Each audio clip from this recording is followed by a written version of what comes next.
Hello and welcome back to Witches of the Moon. I'm Eva Maria, your Monday hostess for this season.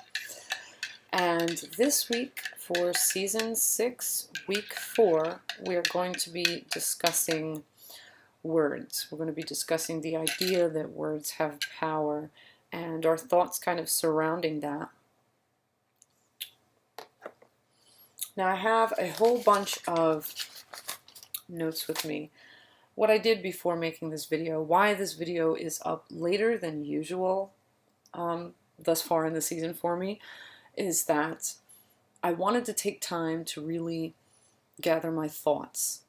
So if I look kind of off camera, it's because I'm referring to the things I've written that I wanted to touch upon so that I kind of stay on track. There's so much that can be said on this topic. While I can't possibly say all there is to be said, I'm hoping that I can at least start off this discussion from my own perspective. So with that said, I guess we'll just begin. Oh God, that coffee is so good. Through words, things originating in and or on subtler planes, such as, for example, in or on the mental plane, can be brought into, expressed, defined, and or given more substance on the physical plane. Words, be they written or spoken, do, I find, have a power about them in that they can do a lot when they're utilized in various ways. Now, consider the role that words play in human relations and or communication. Throughout history, humanity has used spoken language and or written words to express ideas, needs, concepts, or emotions. Words have been used to define people or things.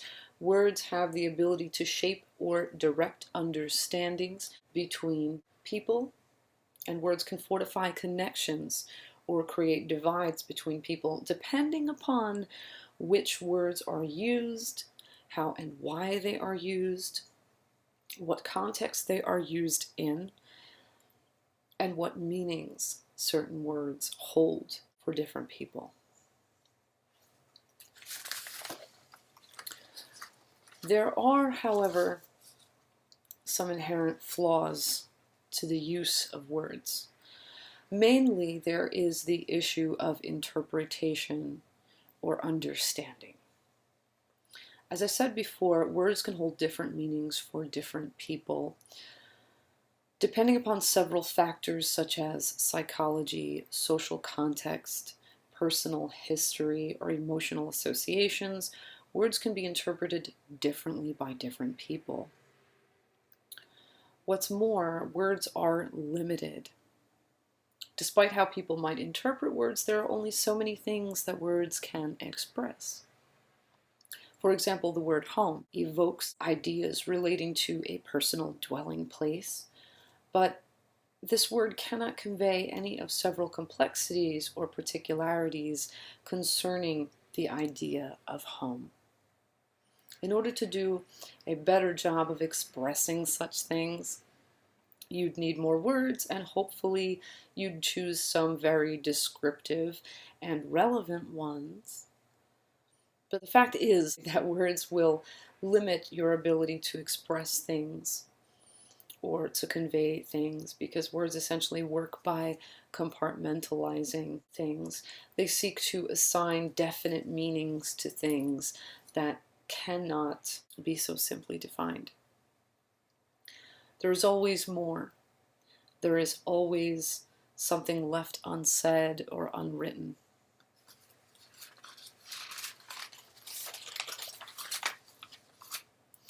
Up to this point, I've discussed the potential of words and some main problems concerning the ability of words. But what about questions of language barriers or losses in translation? These are other grave limitations on the power of words.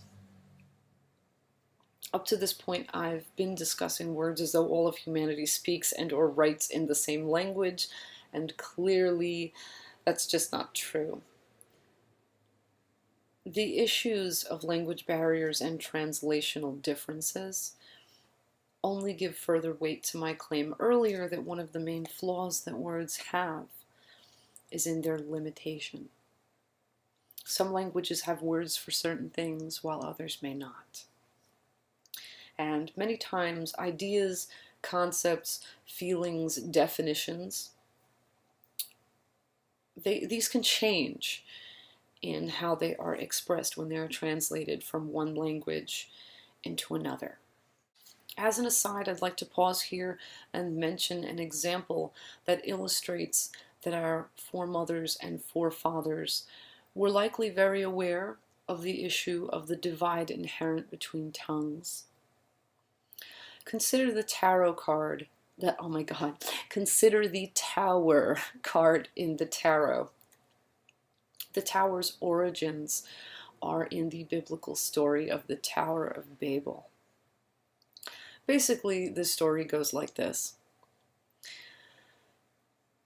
People decided they wanted to build this tower to heaven. But God was like, no, this cannot happen. This is not a good thing. This is not a good thing. So what does God do? God arranges it that everyone suddenly speaks in different tongues. No one can understand each other, so the tower doesn't get built. While this seems to be merely an origin story for how different languages came into being from an Orthodox religious perspective, I feel there's more to the story. The story illustrates an awareness that these particular historical peoples had in regard to language barriers and the problems that such barriers pose. But I'm sure they weren't the only historical peoples who recognized or understood this. Anyhow, what can we take away from all that I've said on this topic so far? Well, basically, I think it's important to take words as what they are. Words are complex. Words do hold some weight. Words have potential, but they also pose problems. Essentially, words are tools of a double-edged sword. This being the case, what can a magical practitioner do with words? What role might they play in the realm of occult practice? Remember that I said earlier that words allow things from subtler planes to be brought forth into the physical plane. Magical practitioners may use this process to their advantage in several ways. We know there are many techniques such as incantation, vibration, petitioning, affirmation, the use of mantras, chanting, sigillization, prayer, etc. But what do these all have in common? Essentially, these are all methods giving more substance to intentions conceived on subtler planes, but it is important, I think, to remember as well the double-edged nature of words when using them as tools of manifestation. It is important, I feel, to use words with care, to be particular in what we intend to convey by them, to consider our audience or who will interpret them and how they might be received. I think it is further important to understand that language barriers may affect the reception and or effects that our chosen words may cause, and to bear in mind that words in themselves are nothing without the motives that load them or the influence that we allow them to wield in our lives. I suggest that you take some time to consider all this. Let it roll around in your head. Hopefully what I've said here might feed your thought process and or awareness of the power of words in your personal experience of life and magical practice. And with that, I'm going to wish you all blessed be and ashe. I hope you all have a great day. I welcome you all to join this discussion with any thoughts, feelings, questions or anything else you might have, please do make use of the comment box. Please do also stay tuned. Watch the videos that everyone else will bring forth this week on this topic. There is just so much that can be said. No one of us can possibly say everything there is to be said on this topic. And I welcome the diversity of viewpoints, the possibility of all the various perspectives that may come forth, in the episodes that will be airing this week on this topic. There's just so much food for thought that can come out of this one. So yeah, do definitely stay tuned. I hope I've given you something of substance here to really kind of meditate on and work with in your own exploration of the gravity of words, of the potential of words, of the role of words in your life, and again in your practice. And yeah, I guess with that said, you stay awesome, and bye-bye for now.